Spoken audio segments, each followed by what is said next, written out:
नमस्कार, आप देख रहे हैं जौहर झारखंड। मैं हूं रुचिका राज, आपके साथ बुलेटिन की शुरुआत इस वक्त की बड़ी खबर के साथ करेंगे। बड़ी खबर सियासी गलियारे से, जहां सीएम हेमंत सोरेन विदेश दौरे से आज वापसी करेंगे। निवेश के लिए कई कंपनियों को उन्होंने प्रस्ताव दिया है। स्वीडन और स्पेन के दौरे पर थे सीएम हेमंत सोरेन और झारखंड में निवेश लाने के लिए विदेश दौरे पर थे सीएम सोरेन। बड़ी खबर आपको बता रहे हैं, सीएम सोरेन के विदेश दौरे को लेकर के आज उनकी वापसी होनी है और झारखंड में निवेश के लिए उन्होंने आमंत्रण भी कई कंपनियों को दिया है। कई कंपनियों के प्रतिनिधि से उन्होंने बातचीत की है और क्लीन ग्रीन एनर्जी के मुद्दे पर बात हुई है।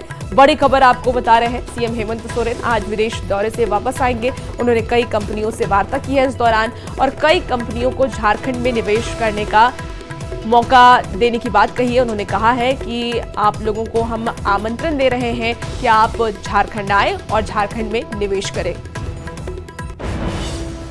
झारखंड मुक्ति मोर्चा से नहीं, सिर्फ तमाम झारखंड के लोग, उन्हें यह महसूस होता है, उन्हें यह विश्वास होता है कि हमारा नेता हेमंत सोरेन, सर्वाधिक लोकप्रिय मुख्यमंत्री, एक नई विजन के साथ, नई सोच के साथ, नए विचारों के साथ विदेश यात्रा पर है।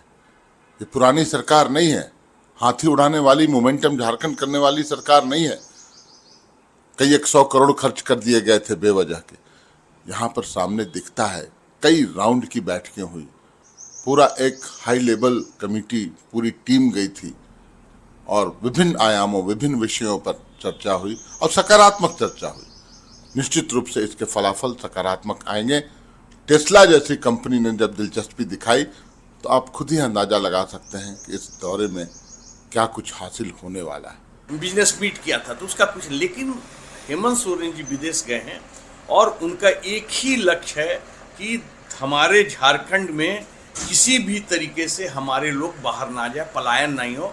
हम इस तरह से रोजगार का सृजन करें कि जो हमारे झारखंड में ही हो और हमारे झारखंड के लोग उसमें भागीदार बने। तो इसमें क्या बुरा? हेमंत सोरेन जी अभी आ रहे हैं, सारी चीज़ों को बताएंगे कि किस किस कंपनी, किस किस ग्लोबल कंपनी से उनकी बात हुई है और वो अपनी बात रखेंगे प्रेस कॉन्फ्रेंस के माध्यम से। और अब देखिए, सीएम हेमंत सोरेन के विदेश दौरे को लेकर के बीजेपी हमलावर है। बीजेपी प्रवक्ता प्रत्युष शाहदेव ने इस दौरे को फ्लॉप बताया। उन्होंने कहा कि मुख्यमंत्री का मुख्य उद्देश्य घूमना था और घूमने में वो पूरी तरीके से सफल रहे। उन्होंने ये भी कहा कि वॉल्वो बस देखने विदेश गए थे, वो चाहते हैं तो ऐसी चीजें जमशेदपुर में देख सकते थे, पर उनका मकसद घूमना था। तो विदेश दौरे को लेकर के अब बीजेपी लगातार हमलावर है हेमंत सोरेन पर। आपको बता दें, उन्होंने करारा बयान दिया है, उन्होंने हमला भी बोला है। उन्होंने कहा है कि विदेश जाने का मतलब सिर्फ घूमना था। हम भी मानते हैं मुख्यमंत्री जी का दौरा बेहद सफल रहा है। उनका मुख्य उद्देश्य घूमना था और उसमें वो पूरे तरीके से इन दोनों पर्यटक देशों के वो घूमने में सफल रहे हैं। और देखिए मुख्यमंत्री जी की कैसी तस्वीरें आई। एक वो म्यूज़ियम देखने गए जहां पाषाण युग में, स्टोन एज में कैसे माइनिंग होता था वो देखा जा रहा है। क्या वो टेक्नोलॉजी को झारखंड में यूज़ करेंगे? उसके बाद वो वोल्वो बस जो क्या आधुनिक तकनीक से बन रहा है, वो फैक्ट्री का निरीक्षण करने गए। तो हमारा आग्रह था मुख्यमंत्री जी से, उतनी दूर जाने की क्या ज़रूरत थी। जमशेदपुर में भी ईवी बसेस, ईवी ट्रक्स और एक से एक तरीके की टेक्नोलॉजी की यूज़ करके टाटा ट्रक्स को बनाती है। बगल में जमशेदपुर में ही जाकर देख लेते। अभी तक मुख्यमंत्री जी के द्वारा सिर्फ निवेश का आमंत्रण किया गया है, कोई हस्ताक्षर होते एमओयू पे हमने नहीं देखा। तो दौरे का ऑफिशियल ब्रीफिंग आने दीजिए, फिर प्रतिक्रिया होगी। लेकिन प्रथम दृष्टया ये पूरे तरीके से असफल दौरा लगता है। और इसी बीच बड़ी खबर जामताड़ा से सामने आ रही है, जहां स्वास्थ्य मंत्री इरफान अंसारी की जुबान फिसल गई है। कहा कि जंग के मैदान में अपने आतंकियों को कर देंगे शहीद। और उन्होंने कहा कि अगर पाकिस्तान के साथ युद्ध हुआ तो सबसे पहले मशीन गन, स्टेन गन और तोप इरफान अंसारी पकड़ेगा और आतंकियों को शहीद करने का काम करेगा। तो उन्होंने एक बड़ा बयान दे दिया है, उनकी जुबान फिसल गई है। और उन्होंने ये भी कहा कि हम परिजनों को खोने वाले गरीबों का आंसू नहीं देख सकते, इसलिए अब पाकिस्तान पर अतिक्रमण कर आतंकवादियों को ध्वस्त करने का समय आ गया है। इरफान अंसारी ने बड़ा बयान दिया।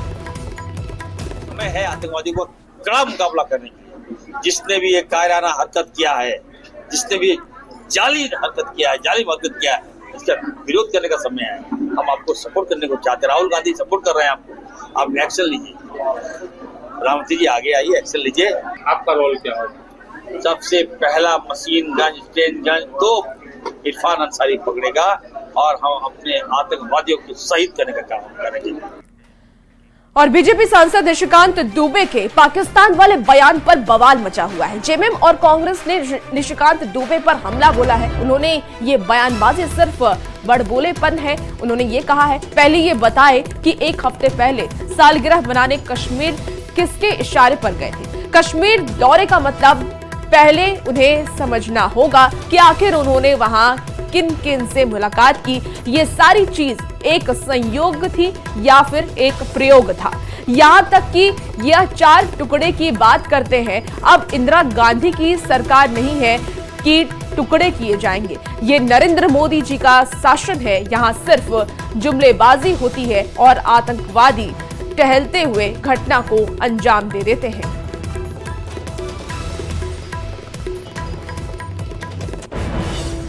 दुबे वो क्या कुछ बोलते हैं, कभी न्यायपालिका पर हमले करते हैं, चीफ जस्टिस के खिलाफ बयान देते हैं। और अब तो उनसे ये पूछा जाना चाहिए कि जम्मू कश्मीर में एक सप्ताह पहले आप अपनी सालगिरह मनाने एकाएक क्यों गए, किसके इशारे पर गए, किससे वहां आपकी मुलाकात हुई। चंद तस्वीरें हम लोगों ने भी देखी जो उन्होंने साझा की थी। तो कश्मीर दौरे का मतलब तो उन्हें समझाना होगा। और किन से मुलाकात हुई, क्या कुछ हुआ, यह संजोग था या प्रयोग था, कहीं ना कहीं अब सवाल के घेरे में वो भी है। मैं ये समझता हूँ किस तरह की बड़बोलापन, इस तरह की देश के साथ, देश के आंतरिक मामलों की जो चीज़ें हैं उससे खिलवाड़ नहीं करना चाहिए। बड़बोलेपन पर ऐसा काम नहीं करना चाहिए जिससे उनको व्यक्तिगत नुकसान हो। मैं ये समझता हूँ कि जल्द से जल्द पहलगांव घटना की बदला लेने की जरूरत है। अपने बड़बोले सांसद और नेताओं से बुलवाने की भारतीय जनता पार्टी को जरूरत नहीं है। और निशिकांत दुबे के बयान पर बीजेपी ने उनका समर्थन किया है। बीजेपी प्रवक्ता प्रतुल शाहदेव ने कहा कि जेएमएम के बयान से यह स्पष्ट हो जाता है कि देश के बाहर के लोगों से पहले भारत को आस्तीन के सांपों से खतरा है। सभी देशवासी एकजुट होकर बात कर रहे हैं, पर कुछ लोग मोदी जी को पचा नहीं पा रहे हैं और इस वजह से ऐसे बयानबाजी करते हैं। नेताओं के बयान से ये स्पष्ट हो जाता है कि देश को देश के बाहर के दुश्मनों से पहले सबसे ज़्यादा खतरा अपने आस्तीन के सांपों से है, जो पूरा देश एक होकर बोल रहा है। कुछ राजनीतिक दल सिर्फ मोदी जी को पचा नहीं पाने के कारण दूसरी भाषा बोल रहा है। देखिए, पाकिस्तान और जो पाकिस्तान के आतंकवादी जो उसके द्वारा पोसे जा रहे हैं, उनकी क्या दुर्गति होगी ये तो आने वाला समय बताएगा। इस पर कुछ कहना जल्दबाजी हो जाएगी, लेकिन वो सच में जो प्रधानमंत्री जी ने कहा ना, मिट्टी में मिला देंगे, और कल्पना नहीं की होगी ऐसी कार्रवाई होगी। साहब, हमारे आप 26 बेगुनाह लोगों को मारेंगे और आप सोचेंगे कि आप बेकार पूरे तरीके से बच जाएंगे, तो ये मोदी जी का न्यू इंडिया है साहब। 26 मारे हो ना तो 2600 आतंकवादी मार के लाएंगे। और अब निशिकांत दुबे के उस बयान को सुनाते हैं जिसको लेकर के बवाल मचा हुआ है। 25 के बाद मैं बहुत दावे के साथ कह रहा हूं, और ये जितने पत्रकार हैं उन लोगों के कि 2025 के बाद इस पृथ्वी पर से पाकिस्तान नामक देश खत्म हो जाएगा।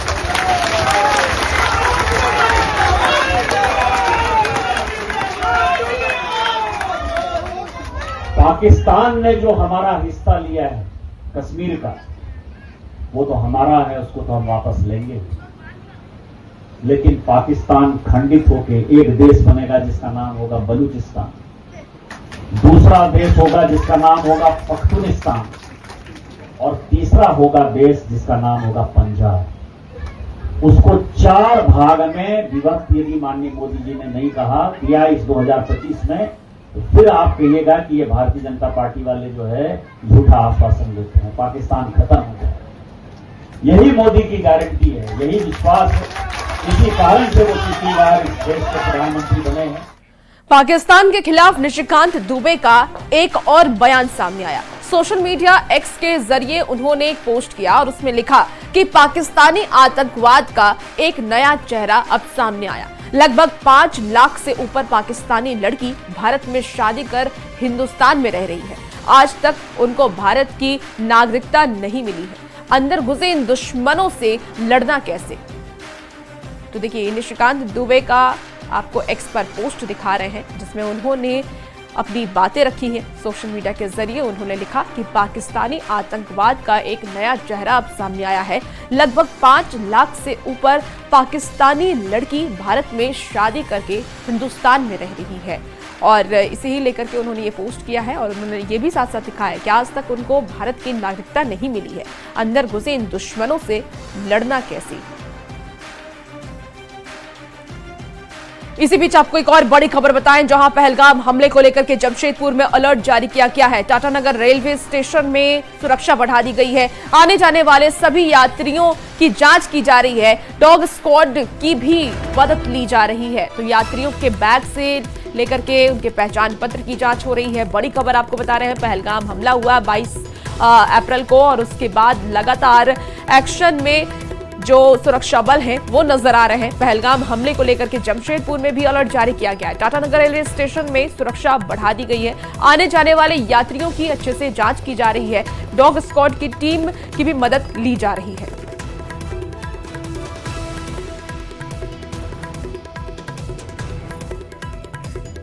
और इसी बीच एक और बड़ी खबर आ रही है, जहां अफ्रीकी देश नाइजर से झारखंड के 5 मजदूरों का फरार हुआ है। लापता मजदूरों का अब तक कोई भी पता नहीं चल पाया है, कोई भी सुराग नहीं मिले हैं। ट्रांसमिशन लाइन में काम करते थे सभी मजदूर।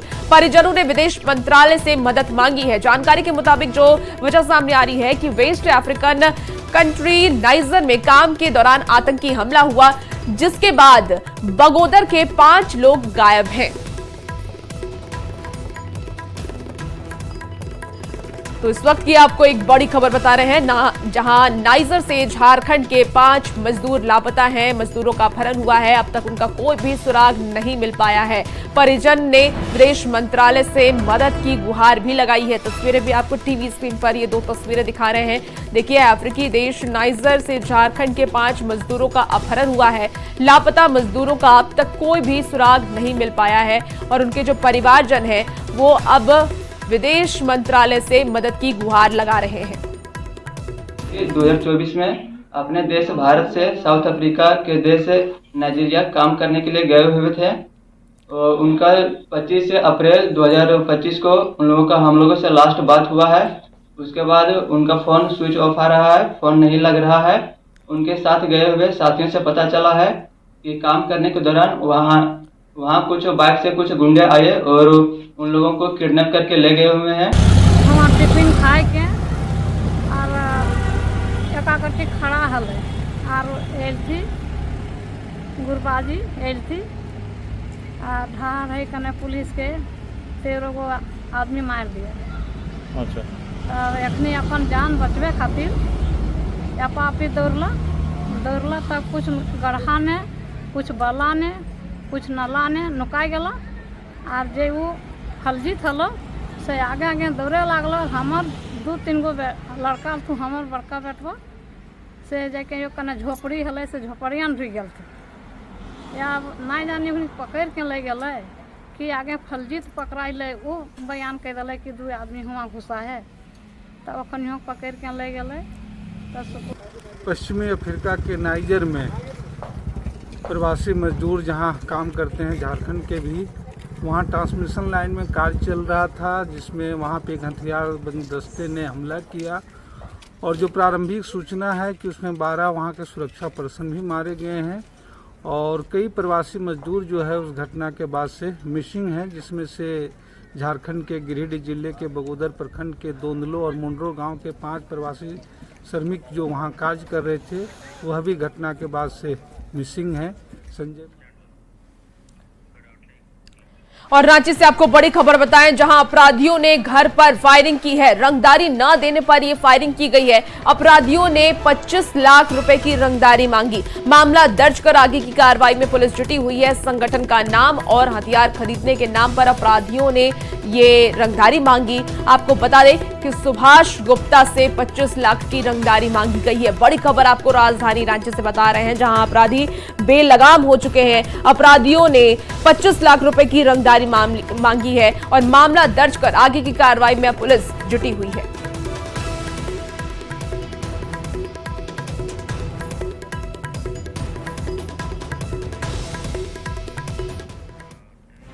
नेता प्रतिपक्ष बाबूलाल मरांडी ने हेमंत सरकार पर हमला बोला है। सोशल मीडिया एक्स के जरिए उन्होंने पोस्ट किया और पोस्ट कर ये लिखा कि झारखंड की एक बेटी का धर्म परिवर्तन कर बंगाल में विवाह कराने का मामला सामने आया है। जानकारी के अनुसार युवक तस्लीम 3 बच्चों के पिता है, जबकि युवती इंटरमीडिएट की छात्रा बताई जा रही है। 19 वर्ष युवती की उम्र भी संदेहास्पद मानी जा रही है और सरायकेला पुलिस मामले का संज्ञान लेकर शीघ्र उचित कार्रवाई करे। हम उम्मीद करते हैं कि समर स्पेशल हॉलिडे और शॉपिंग फेस्टिवल से वापस आने पर मुख्यमंत्री हेमंत सोरेन इस संवेदनशील मामले का संज्ञान लेकर कठोर कार्रवाई का आदेश बिना विलंब किए देंगे।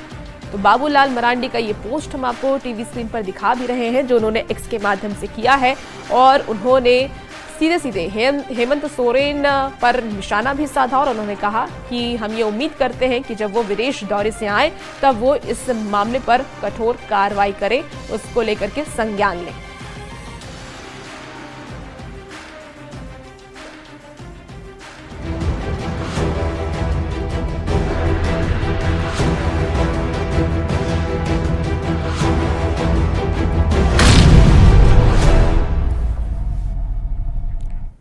बात अब मौसम के मिजाज की करते हैं, तो मौसम से जुड़ी भी आपको बड़ी खबर बताएंगे, जहां झारखंड में मौसम का मिजाज अब बदल गया है। तेज हवा के साथ बारिश का अलर्ट मौसम विभाग की तरफ से जारी किया गया। रांची में 24 घंटे में करीब 9 डिग्री का जो तापमान है वो गिरा है। 1 मई तक के लिए ऑरेंज अलर्ट मौसम विभाग ने जारी किया है। मौसम विभाग के मुताबिक 1 मई तक ऐसे ही मौसम रहने के अनुमान है, यानी कि 1 मई तक ऐसा ही मौसम रहने वाला है। मौसम सुहाना बना रहेगा। झारखंड में आपको बता दें कि मौसम का मिजाज अब बदल गया है और तेज हवा के साथ बारिश को लेकर के मौसम विभाग ने अलर्ट जारी किया। 24 घंटे में 9 डिग्री तापमान गिरा है और आने वाले वक्त में 1 मई तक ऑरेंज अलर्ट मौसम विभाग की तरफ से जारी किया गया है।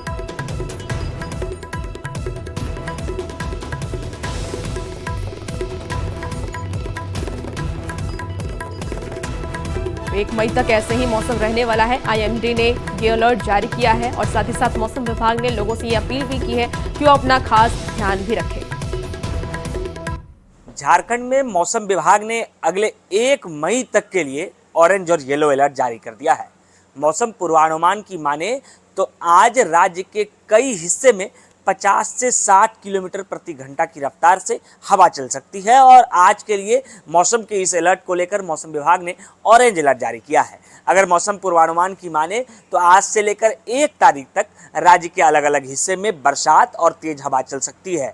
हवा की रफ्तार 40 से लेकर 60 किलोमीटर प्रति घंटा की रफ्तार हो सकती है। वहीं इस दौरान राजधानी रांची की बात करें तो कल जो है वो तापमान में भारी गिरावट देखने को मिली है। करीबन 9 डिग्री जो तापमान है उसमें गिरावट देखने को मिली है, जिसके बाद रांची वासियों को तपती हुई गर्मी से भी राहत मिली है। मौसम विभाग ने पलामू के साथ साथ रांची और मध्य के इलाके में बरसात को लेकर भी अलर्ट जारी किया है। वहीं मौसम पूर्वानुमान की माने तो अगले 1 से 2 दिनों में तापमान में और गिरावट देखने को मिल सकती है और लोगों को राहत मिल सकती है। अगर इस बरसात और मौसम की बात करें तो इस दौरान मौसम विभाग ने ऑरेंज और येलो अलर्ट जारी करते हुए ये भी कहा है कि अगर जरूरत ना पड़े तो कहीं भी पेड़ के बगल में खड़े ना हुए। अगर इस तरीके की तेज हवा चलती है तो वहाँ हताहत हो सकती है। हालांकि निश्चित रूप से जब मौसम ने करवट ली है तो लोगों को गर्मी से भी राहत मिली है। गौरव झा, न्यूज़ 18 रांची। और इसी बीच आपको बड़ी खबर गुमला से बताएं, जहां NH 23 रांची गुमला मुख्य मार्ग पर भरनो ब्लॉक चौक के पास सूर्य अस्पताल के पास सड़क बना रही गाड़ी ने पैदल चल रहे युवक को कुचल दिया। आपको बता दें की बड़ी खबर है, जिसके उसकी मौके पर ही मौत हो गई। वहीं घटना के बाद चालक मौके से फरार भी हो गया है। घटना को लेकर के लोगों में आक्रोश भी देखा जा रहा है। आक्रोशित लोगों ने सड़क को जाम भी कर दिया है और चालक पर लापरवाही का आरोप भी लगाया है। लापरवाही का आरोप लगाते हुए लोग वहां पर हंगामा करते हुए भी नजर आ रहे हैं, जिसके बाद आरकेडी कंपनी ने 50,000 रुपए की आर्थिक मदद की। बड़ी खबर आपको इस वक्त गुमला से बता रहे हैं, जहां सड़क हादसा हुआ है। सड़क हादसे में एक व्यक्ति की मौत हो गई है। बताया जा रहा है कि वहां से एक गाड़ी जा रही थी और वो युवक पैदल चल रहा था, जिसके बाद वो टक्कर मारा गया, युवक को कुचला गया और उसके बाद मौके पर ही युवक की मौत हो जाती है। जिसके बाद लगातार जो वहां स्थानीय लोग हैं, वहां के जो लोग हैं, वो आक्रोशित हैं और कार्रवाई की मांग कर रहे हैं। और फिलहाल इस बुलेटिन में इतना ही। खबरों का सिलसिला न्यूज़ 18 बिहार झारखंड पर जारी।